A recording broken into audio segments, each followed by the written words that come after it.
Hashamaa akkam jirtu nagaa keessanii nagaa kootanii galata rabbii isin akkami nagaa keessanii miti anis nagaa kooti har'a kasini qabadhee dhufe batalay ijoollee biyya arabaa jirtan barnoota isiniif ta'a jedheen isinii qabadhee dhufe warroonni subscribe godhaa viidiyoolee hamma dhumaatti dhaggeeffadhaa dursa immoo laayikii godhaa isiniin jedha.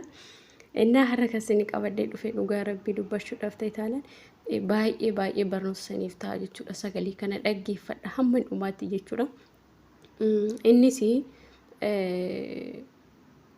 goddanyaa shamarranii jechuudha. Goddanyaa shamarranii nan beektu jechuun hin beeku akkasuma miidiyaa irratti wal barannee aadii deebisee fi kan isaan wajjin hin haasofnaa bakka waan tokko na gorsitiin nan gorsa jechuudha. Indaa dhuma akkas jettu mucaa biyyaatti wal si barsiisatte ani garuu hin beeku jechuudha. Eessa akka ishiin taatellee hin beeku jechuudha. Biyya natti himte garuu biyya ishii himuun barbaadu.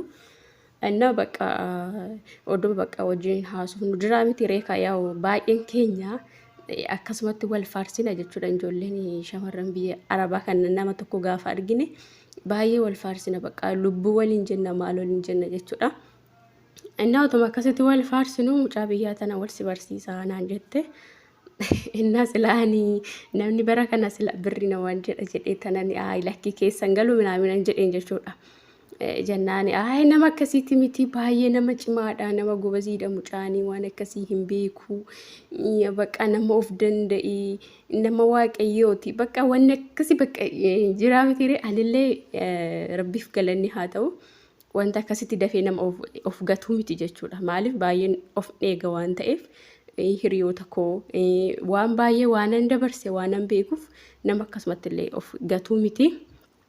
Ishii jedhee tanan maaltu nageesse laannu baruu ni deema yoo birrii dhabe jedhee ishii jedheen taasise gaafa nan taasa'u dhugaa dubbachuudhaaf ta'e taanaan homaallee hin jenne bakka akka diraamiti dhiirri tokko gaafa namatti yoo dhufe birriidhaaf fi jaalala dhugaadhaaf akka namatti dhufu baay'een keenya ni beekna jechuudha. Gammanni taanaan nama isaan beekna yeromaan irra dhaabbanna jechuudha. Akka kootiif akkasii ani garuu jechuudha.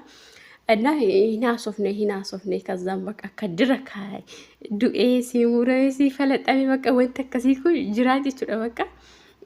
Qooyi jedheetumaan garaa kiyyatti amma bakka jechuun jiraa miti adeemsa keessa bakka akkaataa birrii inni itti akka ittiin birrii narraa barbaadu gaafa beeku zi'uman jedhe jechuudha bakka ofan dhaabe.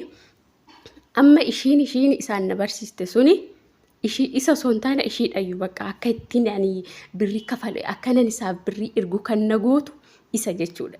Ishiirra mucichirra ishiidha jechuudha bakka nattaasufti akkas ta'ee maal ta'ee bakka waanuma ishiin natti naasuu hin jiru jechuudha dhugaa.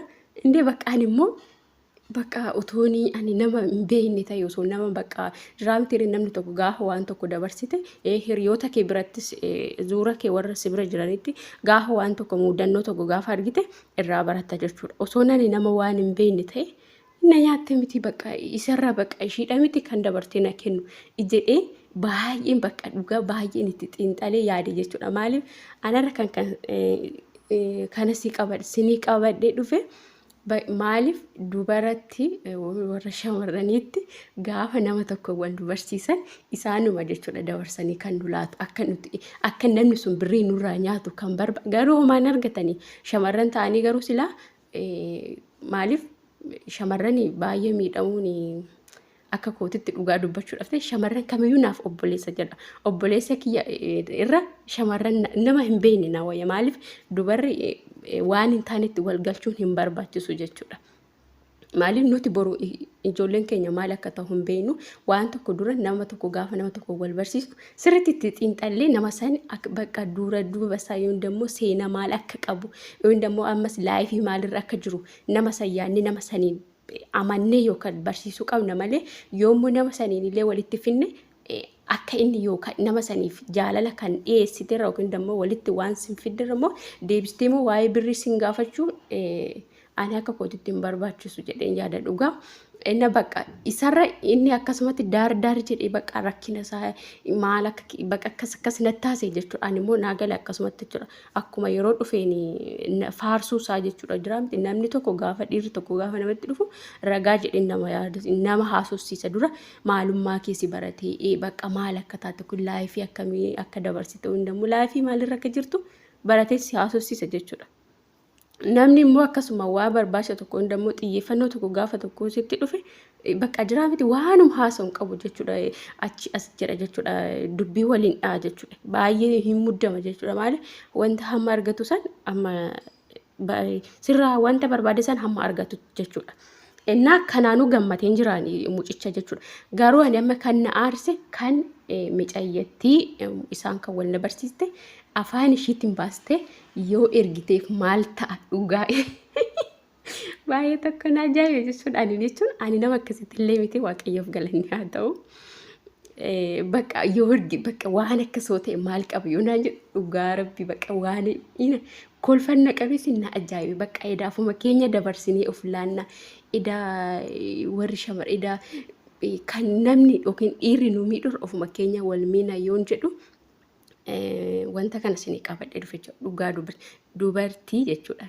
Yartuu gooddanyaa yartuurra of eegaa dhugaa waaqa baay'inaan ijoollee shamarranii kan miidha jiru ofuma keenya wal miina jechuudha. Mucaa ebeluu akkas inni nama nagaatiin akkas yeroo biyya jirrutti beeyna malee yeroo nuti azirra wanta inni irra jiru laayifii inni irra jiru hin beeynu jechuudha. Kanaaf dubarri tokko gaafa dhiira tokko isin barsiistu bakka tokko isin gidduudha bahuu qaba namni sun isin gidduudha bahee sin lama walitti haasa'u namni bakka jidduu keessan lamaan ishiin sin walitti sin fidda sun jidduu keessan yoo deemte dhugaa wanni ta'u sinii wal jaalattaniyyuu wal dhabdu jechuudha.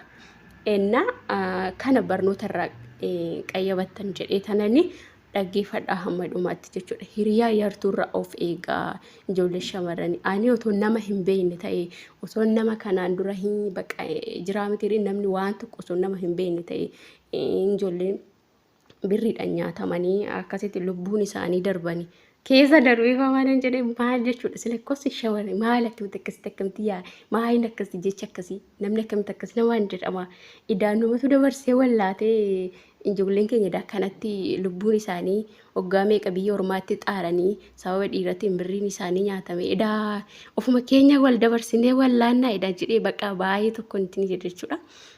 Filiis dhugaa dubbachuudhaaf ta'e taane nama tokko gaafa jaalatan ofii keessan ofuma keessanii nama sallaala tooyi jaaladhaa si jammari immoo namni dhiirri gaafa birriidhaaf namatti dhufu akkasumattuu ni beeksisa jalqabumarraayyuu ni beeksisa jechuudha. Akkaataan dubbii isaa afaan isaa keessa bahu jejjaruu jiraa miti bakka akkasirraayyuu ni beektu gaafa waan akkasiisan beektan irrumaa dhaabbadaa jechuudha. Ofuma keessa gizumaan ofirraa dhaabaa jechuudha. Maaliif waan hin taane wajjin dhiphachuun gaarii miti waan ta'eef innaa baay'ee tokko na kabachiisa dhugaa dubbachuudhaaf ta'e taanaan na ajaa'ibe osoo nama akkasumatti nama waan tokko agarsiisu ta'e nyaatameen turistiniin jedha. Isinis immoo gaafa hiriyaa shamarraniitis dhiiratis godhattan addaan baafadhaa. Isinuma faarsitee dhafuu ka'a akkas bareeddu koo maal koo isiniin jettee bichaa hin amaniinaa isiniin jedha.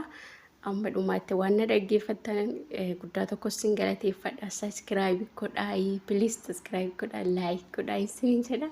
Hamma viidiyoon biraatti walitti deebinutti nagaan naaf tura.